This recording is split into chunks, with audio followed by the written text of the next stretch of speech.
Is it?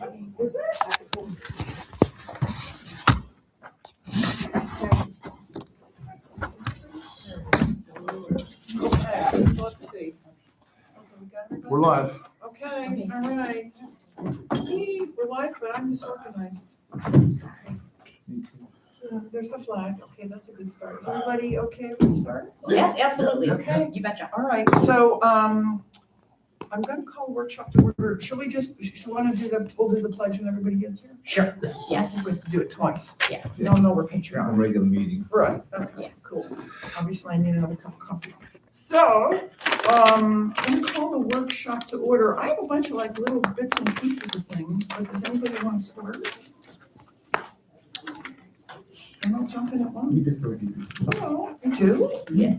So, so a quick thing then, maybe, Greg and I shared my draft of the behaviors, if you will, email, the please be nice to everybody email with Greg, and Greg had some really good input. I figured we could defer talking about that until the next workshop when Cheryl's here. If you all are okay with that, Sure. I'll consolidate Greg's input to mine and then send it out, and I'll put it on the workshop agenda for next time around, if that's okay with you. Perfect. So, that was the first thing I had. I wanted to mention to you all a discussion that Barbara Silkworth and Tom Jones and I had, we do this monthly get together at the CDD POA and Community Association. And Barbara brought up that there was something like over 200 water violations that were noted by the rover. And if I remember correctly, they were overnight violations as opposed to somebody's running their sprinkler during the wet check, or at least that was most of them. Mm-hmm. So we ended up in a discussion, and I guess it's really going to be a combination of questions for Keith and Ken. Do we have a sense of if somebody's doing something they shouldn't be doing overnight, I wonder how much of our water usage that really is. I mean, to me, it's got to be a teeny tiny portion. It might be a teeny tiny portion if one house was doing it. Yeah, When you have, 75 homes doing it every night, and it's not just for 15, 20 minutes. It's, some of them are left on all night long. okay, And so, that's 4 hours of watering that they're not supposed to be getting. right. Yeah, if it was just one house, Okay, so then the next step I had on that one was, I wonder if then we couldn't work with Barbara and see if there are, because I think it's by date is that right? Barbara, you have it by date. We could find out if there's one-offs versus the every night or 3 days a week, and then maybe just do a spot audit. Is this really what's happening? Or is there something else going on? I guess I struggle with the one-offs versus the consistency. I think you do it, it's wrong.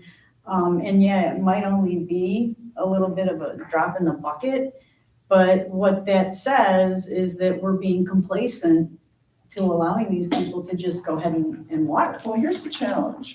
If the POA is going to send out letters to those people, it's $1,500 to send out those letters. Just for this batch here, Yeah. 275. So my question is then, are these uncurable and mandatory, and the POA would then would get reimbursed for everything for sending those out? Or does your appeals committee allow that to be a curable where then you're not collecting it? Point being is that there's a cost associated with a violation. If it's an uncurable violation, then you're recouping the costs. Cindy, but it's also the people power. We don't have the staff to do this. The letters would come out of Texas through the Cyranet system, but it's the follow-up letters And we don't have the budget nor the, the staff to get it all out. I mean, 275 in 3 weeks. And I think That's 275 in 3 weeks is $2,750 for the fine. $100 if Yes, it's uncurable. But people come in and say, well, my clock was off. Not every violation generates a fine. But again, it's putting all of the paperwork together to do this. Pay $100 and fix your clock. Thank So, you. well, but, all right, so I have a question for you, Barbara, then, Sorry. oh, If we started actually finding people and collecting it, Barbara, maybe they'd stop. That's my point too. Yeah, Thank you, well, Ken. I agree with that because an illegal violation is an automatic fine. But again, somebody has to process all this. Yeah. And, we're not keeping up with the regular violations in the community. We just don't have the people power to do this. Yeah. Just keep the clarification. Most watering, I shouldn't say most because I don't know, but like my watering takes place during the night. Mhm. The landscape contractors set the clocks. Mine is set for like 4 a.m. or something, I don't know. So if they're driving by and they see it going, how do they determine it's a violation versus not? Well, they have the schedule that they have in their car that they take with them. Do they have everybody's schedule? Yes. And it's, by your address, they'll look at your address. And if it's a 2 and it's Monday, or let's say Tuesday, Oh, okay. and there's not supposed to be any water going off on 2s because it's the last number in your Okay. address. On Tuesday, snap, you're violating. Okay. So what we're looking for are the repeat offenders. Yeah. And I started actually doing some of that manually the other day. There are repeat offenders, which makes you wonder if their clocks are off, kind of thing. And if their clock is off, then it's the decision, do you fine or not to, fine? When somebody says, my husband's ill, or, we don't know how to do this kind of thing. There's always a little something in there. There always will be a little, I'm sorry. I feel very cynical today. Is it possible You'll be to both print apparently. out a bunch of mailers and have the guard, I guess it's illegal to really put it into a mailbox, but have a guard put a little something, A notice. a notice posting and like taping it to the mailbox because it's illegal to really put something into a mailbox. yeah, As Chris they're driving Fenton through? used to he once knocked on my door and handed Yeah, me a but 2 thing. o'clock in the morning, you don't want to be doing Morning, that. you No, I know that, I realize that, I'm But, just saying, so- it has to Do it go. at 4 a.m. a couple of times. and they'll Yeah. stop. Well, I was gonna ask if, I don't think the POA has the right to be able to go and look at somebody's irrigation timer. No. Yeah. Okay. When I'm out on wet check days and we see water running down the road, Mhm. we stop, we go check the box, I go knock on the door. Sometimes people are there and they'll just look at me like, so? Well, Dan, turn it off. And, what if we continue driving? I said, well, then the board will violate you and I can put a lock on your system out by the road and you won't get any irrigation. You'll be out of your water. And so let's stop doing this. Most people, you hear, there's one gentleman that his water was running every wet check and running all night, and he knew it. Well, I don't know how to fix it. Well, your maintenance guy is Dave. Dave knows how to fix those. Oh, I'll have to check with Dave. Dave kind of, he corralled me one day last week and said, I'm going to fix that. Well, Dave, you need to fix it now because he's taking so much water that, okay. And Dave did get it fixed, but the guy knows how to turn it off. All you had to go out there and push the off button and it turns it off. So, and we do that. We'll go over and we'll turn it off and call the homeowner and tell him, hey, you got water running. We turned off your irrigation. Okay, well, thanks. Okay. No, I know they don't. But if you, you know, like, I noticed that my sprinklers might be off, and I don't know what happened, because I had them set, and I just noticed the other night, and I gotta have my guy look at it. But if people don't know, they should be made aware. So if you send out the notices to all those people, and, you know, let's say there's 275, and you put the notice out, then if it's not cured in 2 weeks, then you fine them. And then you gave them the opportunity to correct it, you didn't fine them, so even if it goes to appeals, you go to appeals and say, we gave you, you know, we told you 2 weeks ago, 2 weeks later, you still didn't fix it, there is really no way. It's not, you didn't cure it. You didn't cure it. And this way it saves you thousands of dollars of going Well, to, Keith and I just talked a bit too about more notifications about what you can and can't do. But that takes resources as well. I'm sorry? That also takes resources to create those notifications. Yes. So how is that resource consumption different than a follow-up to a violation? Cindy, it's much easier to just type up an email blast and hit send, and it goes to everybody, rather than having to put like 200 or more violations into Serenet, which then produces a letter that gets sent to each individual. But the email blasts, just, they don't. I know, but and the people who are guilty, maybe, you know, if they're, you know. Well, so my suggestion is that what if you focus on the repeat? Well, that's what people we have pretty first. much decided to do. Okay. Yeah. You know, these are, I'm pretty sure that the patrol is giving you these every day. Yes, Well, how come we're not generating them every day?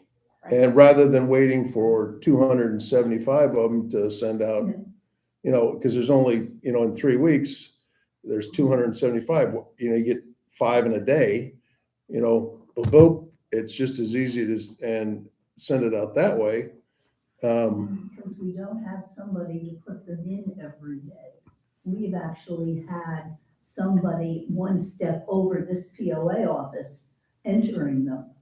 Olfa's boss has been entering them because they just can't get them in. There just isn't the time to do it. So is there a systemic problem with other HOAs doing this same thing and their level of issues? And how are those other POAs, HOAs managing it so they don't have this systemic of a problem? I don't think probably our sub-associations probably here are not working on this. It's sort of left to us to do. I think they don't But- know, right? but- Because they don't have rovers going around giving And reports. Tom Jones pointed out at our meeting the other day, our group meeting, that this has been going on for 20 years. That's exactly right. We're shoveling against the Well, tide. and- Nothing has changed.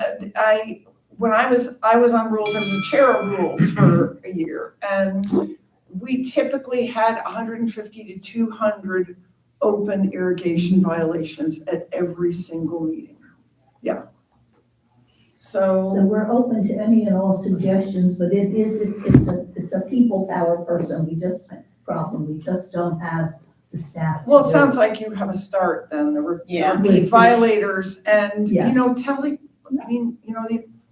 just my opinion is, I think we were far too lenient. We didn't fine people for at least 2 years for anything. Sure. And so we created this lawlessness ourselves. Yes. And we're finding people now at every meeting Yeah. for something. Yep, And then repeat offenders may not know they're they may not even realize they're an offender. $100 You know, a day.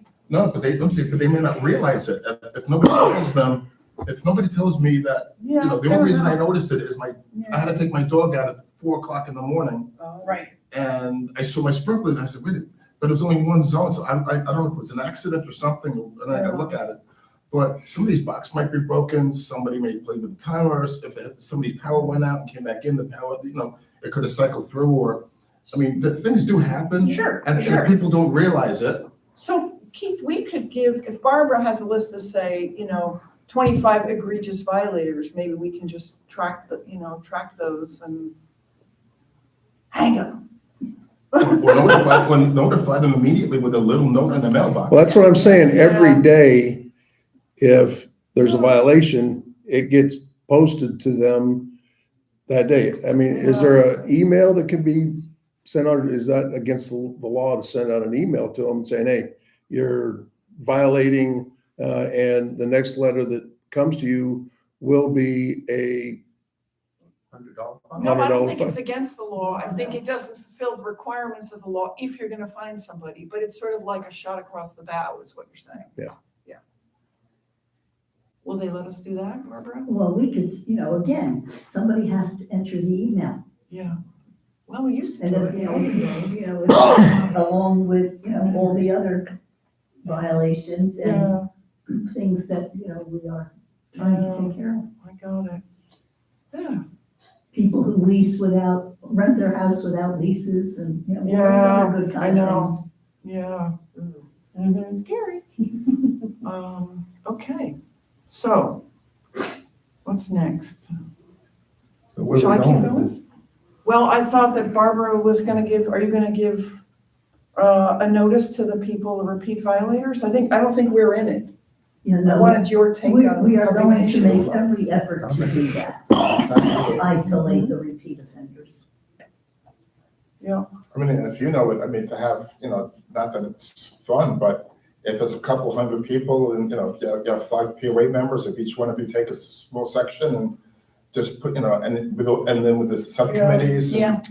You start getting some help and everybody just puts 5 notices on a door over the span of a week. Yeah. Everybody gets touched, and if this way, then it's not resolved, and I've even thought about it, would it be being really rogue and publishing a list of the addresses of the violators? I think that's a fabulous idea. I mean, didn't we Places used to, do that. yeah, didn't we used to do that in our River Club with the speeders?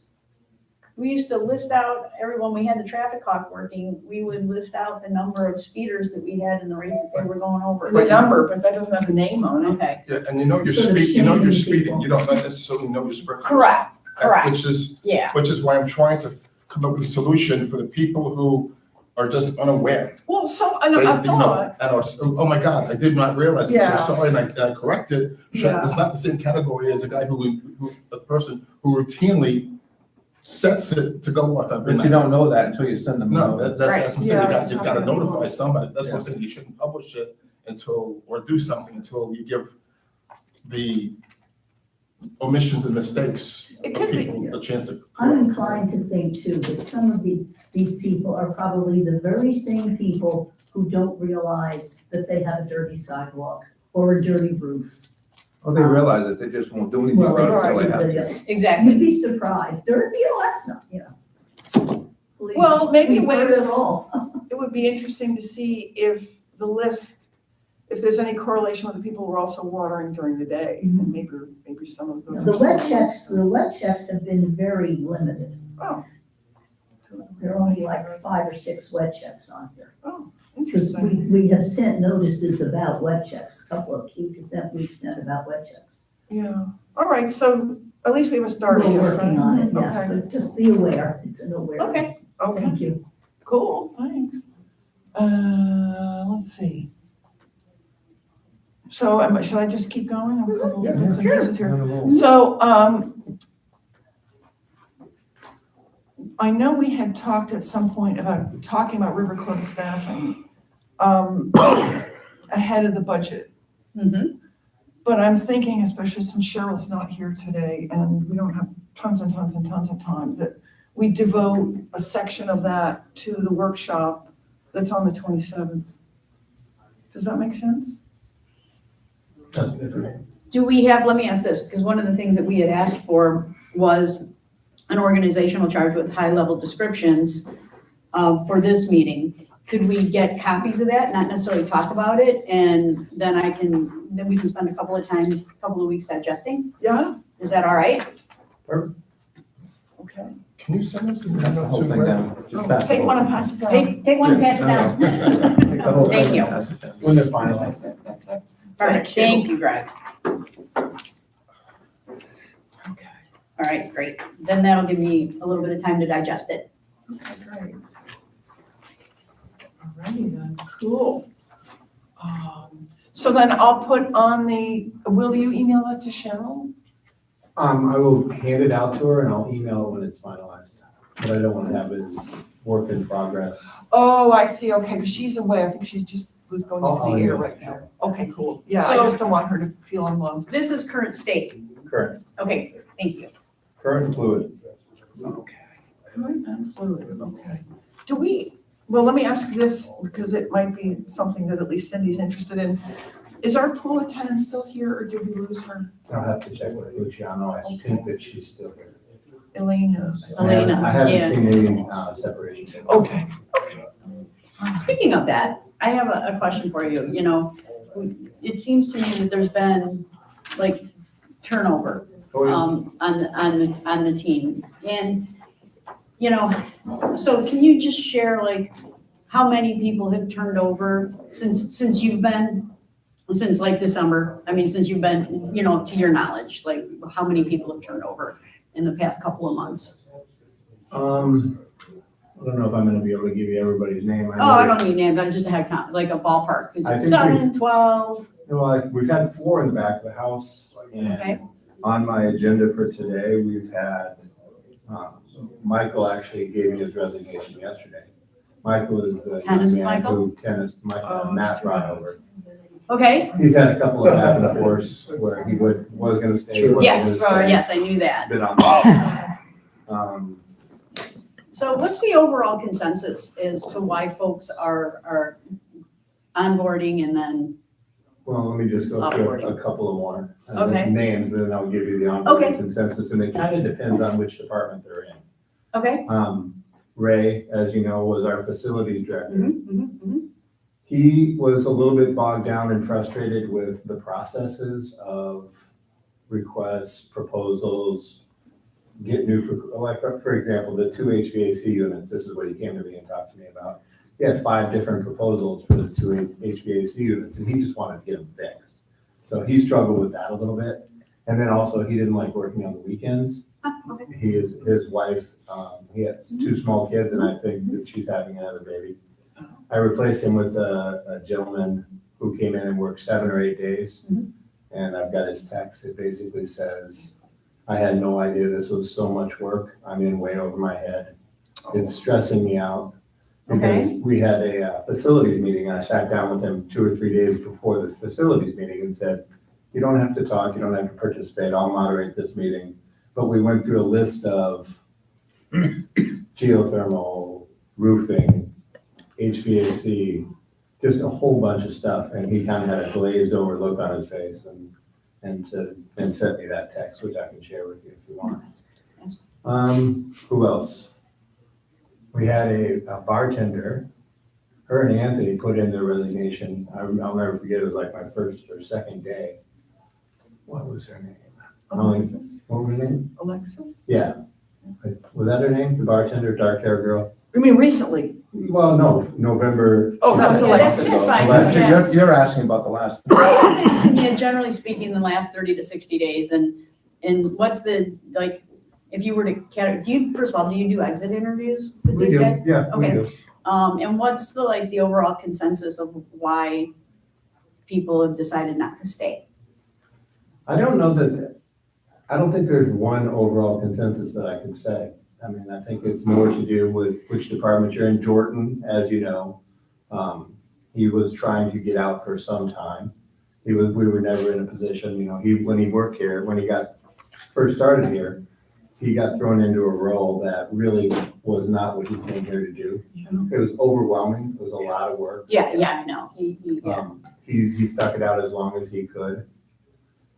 Did a great job, had nothing to say. Actually, we talked about Jordan real quick. Even after he resigned, he said, Yeah. Greg, I'm not sure that my new job is gonna work out, but So like- I'm getting the impression that people are leaving because they didn't feel like they were fit for the position that they were in, or they found something better.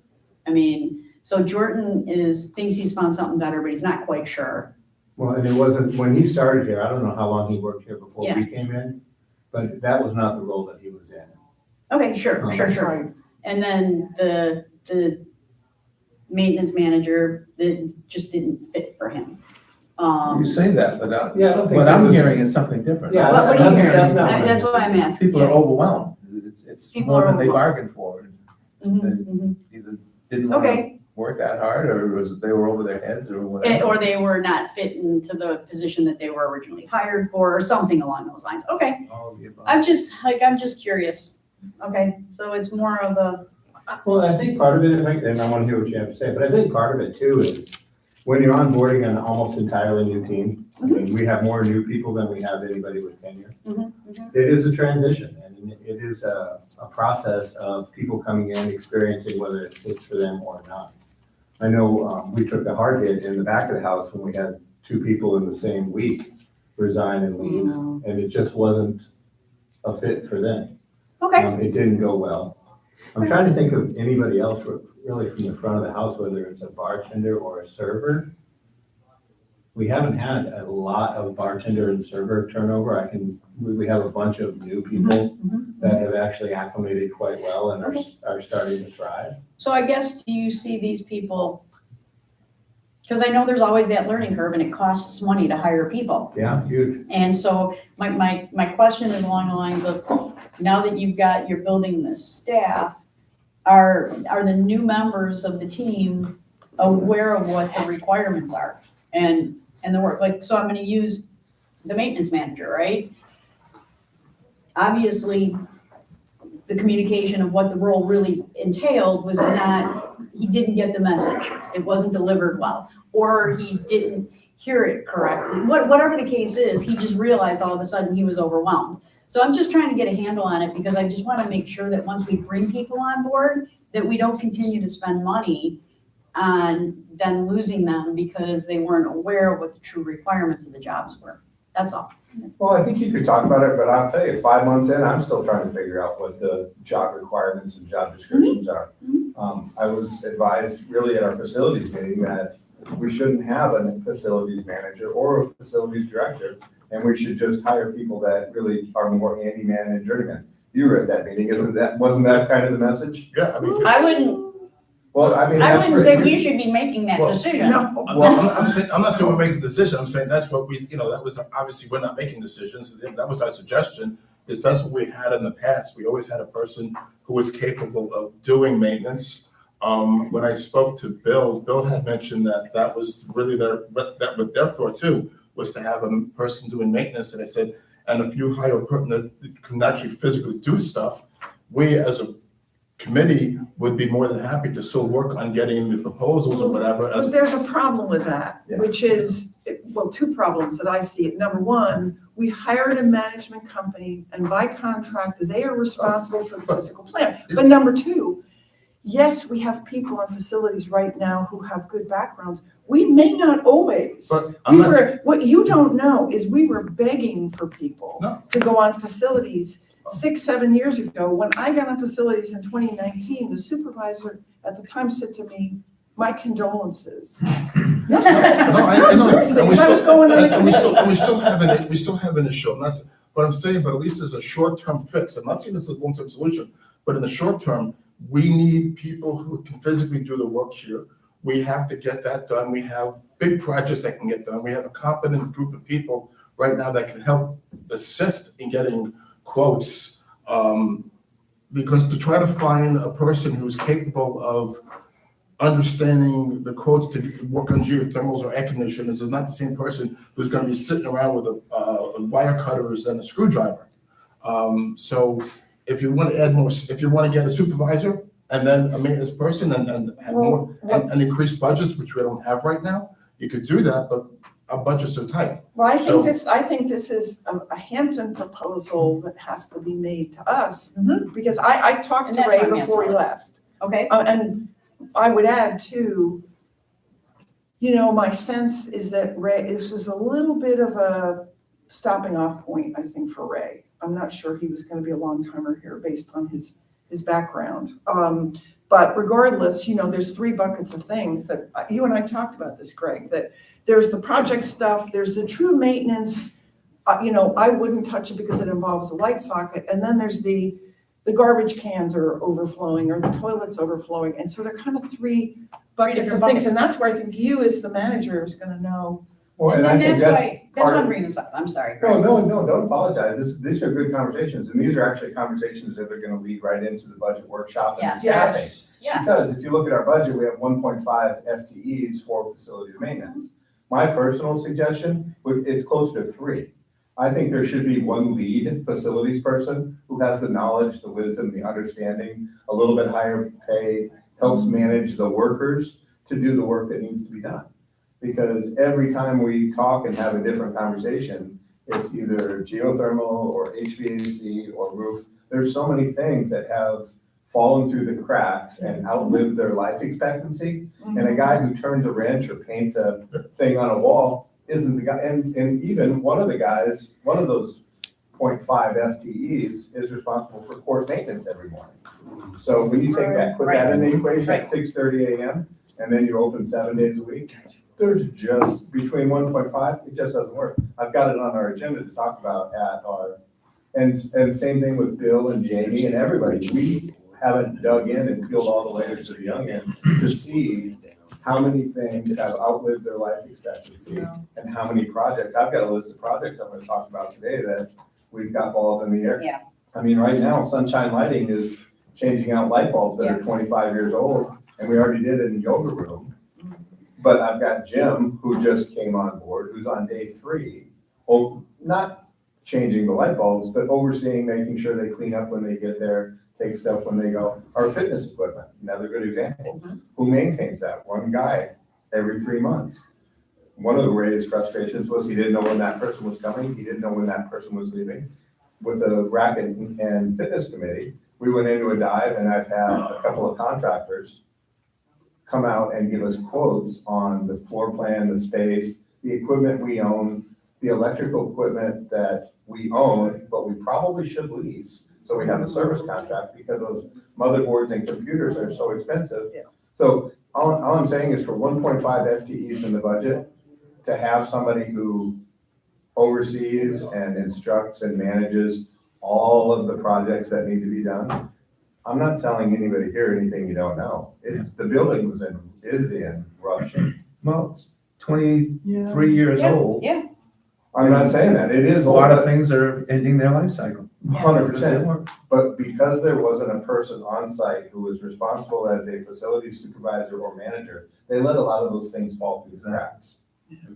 So that's where, even though, that's why when I try to answer the question, I'm not sure that we as Hampton or me as the GM know exactly what's needed. My suggestion, this point of the game, is a supervisor and 2 full-time facility. Yeah, that's specifically for maintenance. I was thinking general, overall, from a staffing perspective, going into like that next budget cycle and stabilizing the workforce here at the River Club, so we're not experiencing this level of turnover. I think it's very important for us to understand why we're having this turnover and what we need to do to correct it. So if it's a situation like we talked about, where, somebody thought they could take the job, but they couldn't handle it, to me, that's a vetting situation, right? We should, right, but, all right, and then you have other people like our Raymond, who is a stopping point, right?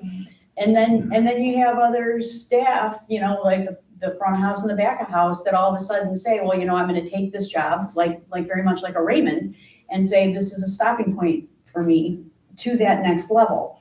And so that's what I'm hearing, is that it's not necessarily an environmental issue that people are leaving. It's not, and by environmental, I mean the workforce and the work community here at the River Club. It is more of a situation where what we're finding is people are using this as a place to go, start, and then go someplace else, or they just didn't understand the requirements of the job. It's not, that's what I'm trying to get at. And all that I want to do is make sure that we've got that core here and it's right size, so we're not dealing with hiring expenses, the continual hiring expenses, and then the constant learning curve. Because I know learning curve costs a lot of money because it's a cross trainer and that person learning. That's all I'm saying. That's kind of what I wanted to have this conversation in this chat. So I'm done. I guess I hear what you're saying. I haven't heard or seen too much. There's a couple that I can say have been overwhelmed with what their job was. But I don't think that's the primary reason that people have left. And honestly, there hasn't been that many people that have come and gone. Okay, so in my opinion. we've got people and I they're mean, staying. who are, I don't know, I'm just you asking, know, I most don't people know. have stayed, no, most, Yeah. we've lost, here are the ones that were toughest for me. We lost 2 front of the house, 1 lead server and 1 bartender server. One gentleman's name was Christian and the other Yes. one, young lady's name was Jody, who both worked 2 or 3 days amongst some things that I'm not really comfortable talking about in this environment, but would be happy to share with you. But they weren't happy with the culture. I'll just say That's that. what, okay, so there were The- just a the- couple that were cultural The issues. the longstanding existing culture. They Okay. were not happy with it. They worked 2 or 3 days and said this wasn't for, other than those 2, I don't know a ton of, Okay, this Great. isn't, the one person that was in over his head that didn't realize it, and that was, even though we talked about it in the interview process, you don't really get to walk out and see sure, and hear and understand the dollar values associated Yeah. with things that are on deck. Mhm, Other than him, I mean, there's some different scenarios, and I'd be happy to sidebar with you on okay. any of them. This was perfect, thank you. I would just add maybe one thing, which is, I think, in my opinion, in the post-COVID world, I think a lot of people just view things differently, and I think especially in the food and beverage industry, it's really difficult. We all come from a time when you joined a company and you were there for Sure, yeah. however long, and I think it's different times. So maybe if there's anything we can be doing better on our end, I'm not looking at you necessarily No, saying I don't that think we it that all way. Yeah. probably need to be better. Don't you think the hospitality industry in general has a lot of movement? In general, I would say yes, Okay. especially since what Joe said, since COVID. Mhm, But one thing I have found bewildering and perplexing since I've started here is every club I've been at has had long-standing tenured employees. Yeah. I mean, I watched a bartender from Royal Palm after 40 years of service and retired, gets shipped around the world. The maitre d's been there for 35 years. The private events director's been there for 30-some years. Mesa Verde, when I started there, we were in the middle of a renovation project. They laid off 18 or 20 employees. The 5 that they kept, the least tenured one was 15 years. There's nobody here that's been here more than 2 years. Chef Brian's been here 4 years. Right. But other than that, there's not a manager, there's not a bartender, there's not a maitre d', there's not a host, there's not a facilities person. I haven't come across one person that's been here that has any tenure. So, including the person sitting in my chair. mhm, yeah, Especially. Yeah, So, yeah. yes, I think there's a systemic challenge and problem. I think part of it is COVID. But I think turning the tide and creating a different culture so we can have some tenure and longevity, and where the staff gets to know the residents and the residents trust the staff to do their job. But boy, I don't know, I think a staff that enjoys catering to the members. There's the handful of them here that enjoy that interpersonal experience. Right? Yeah, I think so. I think Yeah. absolutely so. Yeah. You and I have talked about this, especially when we go into lower season and there's less volume. Yeah. And I think there really is a sense among many residents, that we need to think about those people, because they're making fewer dollars in tips. Yeah. that leads into 2 quick things. One is absolutely, you can hire people that enjoy catering to the residents and the members that live here. But they are not going to stay if they are talked to or treated Right, the way that's right. some of the public issues have come out. Understood. And then the second part of the equation is I really think we need to take a hard look at, and we will in the finance meeting, and it'll all be on record, so I might as well just say it now, is the fluctuation in pay rates. When we come into off-season, when 50% of the compensation is based on service charge, and when the service charge fluctuates at a ratio of almost 400%, I mean, we go from 35 to 40,000 in revenue to 130,000 in revenue, and then back to 35 and 40. And it's all subsidized. So when the pay rate is below minimum wage and only compensated by service charge, and it would be one thing if our service charge fluctuated by 20%. It's off-season, you're gonna take a little hit. But the service charge is gonna fluctuate by 300%. Yeah, understood, yeah. But isn't that, that's kind of indicative of the whole area. I mean, you go to most of the restaurants, there's, in the summertime, they're empty, people aren't packed at the bar. With the exception of maybe like a Dockside or a Pops, every restaurant is closed, closed for weeks for vacation, closed down more days, shorter hours. So That's one of the reasons restaurants have higher turnover.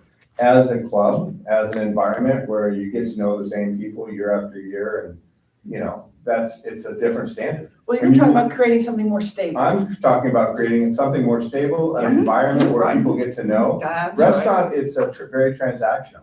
You can come in, you have a bad experience, you never go back in your Go life. back. In a club, you live here. These are, restaurants don't have holiday funds that go out every year to help support the staff. Restaurants don't have people that come in with cookies and snacks and brownies and say, hey, I'm glad to see you. No, but we're just talking about the difference in pay rates, and I'm just saying the restaurants also suffer the same thing, so we should be able, so it's not like they can leave here and go to the local restaurant because they're not hiring. So what's your? I didn't say I had a solution. No, not a solution. So what's your assessment is that? No, I'm just saying, no, you're right, it's a difficult. If we do it right, it will work to our advantage. Yeah, it is a difficult scenario, no question about it. Yeah, okay. Okay, Good thank you, discussion. Greg. Sorry. That's okay. But Thank you for this. Okay, well, I'll put that on the agenda for 27th. I only have a couple other little things. They're Keith questions. Maybe we can just save a couple minutes because we have a long meeting. Do we know when they're going to do the sidewalk repairs? I'm not sure if Because all the paint's gone. Yeah, I know. he marked, I think it's this week that they're supposed to start. And all of those, I believe that Rick had them marked on a map, exactly where they all were, okay? So I think he'll be here today. I will check with him to make sure. Okay, cool. One of the items on the agenda, I'm telling you now, just in case we have to scramble for it, is the painting of the monuments. We had a proposal, didn't we, from Charlotte Yes. County people who are. Yeah, they're supposed to start this week. So okay, Well, we but have to do but we is need to vote. ratify Right. it. And correct. because we haven't ratified it, so if at some point before we get to that, if you can just get us that document so that we can ratify it in the meeting. Okay, Is that- I've got it on my the desk. I discussion believe. we had is that we would ratify it. And speaking of monuments, I forgot, I was walking my dog last week, I forgot to mention, this Diwali monument, after it rained, had like a lot of big bubbles on the side of it, so I think some water somehow got under the paint somehow. If you could just have them, just when they're here, have them look at that, and obviously, if they can figure out why that happened, to make sure it doesn't happen to the other monuments, so we're not doing a constant state of repair. But Did any of you see the lift station? Not yet. not- You haven't seen it yet. Which one? The The one one on down by you? because you haven't done the one on Padova yet, have you? The one by me? But the one. No, I haven't looked at it, no, I just, Oh, it looks Oh, great. incredible. Oh, good. good. Okay, well, The cool. one down You- there. Awesome. So, you know what, if it's, probably to notice it, 'cause it looks great, it just blends in now. Good. Nice. Do you know this, Keith, do you know the status of that sign that we were gonna put on the island before the first island coming in? Have your ID ready? Do we know when the timing is on that? Correct. That's with all of our signs. Oh, that's part of the whole Lycans deal. yeah. Okay, Okay. okay, cool. Alrighty. And I had a question for Ken, because I keep saying to myself, I don't know the answer to it. Or maybe not just Ken. Where are we paying for the oak tree trimming was being paid for from where? Is that coming from Hurricane? Oh, it's not coming from Hurricane. It's out of I don't think so. operations. I think that's just the regular maintenance. Yeah, they're out there now. Yeah, yep, and I was That's like. starting. Well, she's asking where is it? Money coming. Where are we Yeah. paying for it from? And I That's thought, and the reason it came up is I was looking at that thing that Cheryl, in regular road. Okay, all right. Yeah, it was in Keith's summary Okay. last week. Do I have anything else? I don't know. Do we want to take a break before we Yeah. start, maybe? Okay. And you saw that we're gonna talk about the water permit. I don't know why all of a sudden got a bug in my bonnet about. Yeah, the- you got I've a been bug in dealing your with- bonnet about Oh, that. okay, So I can answer the question. okay. Well, I recommended to, so Jay finally got a response from Swiftmont. He had sent all the data, all the reports, Oh, everything. Couldn't reach anybody there. Nobody would ever return a call.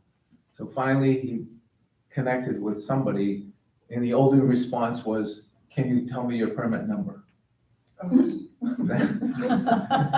That's what however, I think they have everything they're supposed to have. He Okay. believes they have everything that they're supposed to have. okay, So my recommendation to Andy was we could move ahead and try to get our names back on there. I think at this point, I think it's a pretty low liability issue.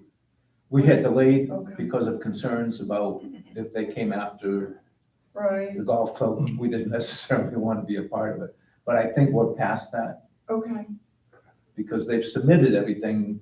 They just can't get acknowledgement okay. that they've got it. Because it says that we owe them $1,500, which Well, I that may presume be, is the permit fee. that may be the case in terms of reissuing the permit or Right. updating the permit. That's why I wonder, maybe there's a good opportunity. I guess it all got started, this question in my mind got started when I was thinking about the current state of our golf course, which I think is seriously lacking. And no, I do. I just played in the middle of How nowhere in many years did it Sebring. take you to figure It's- that out? But we digress.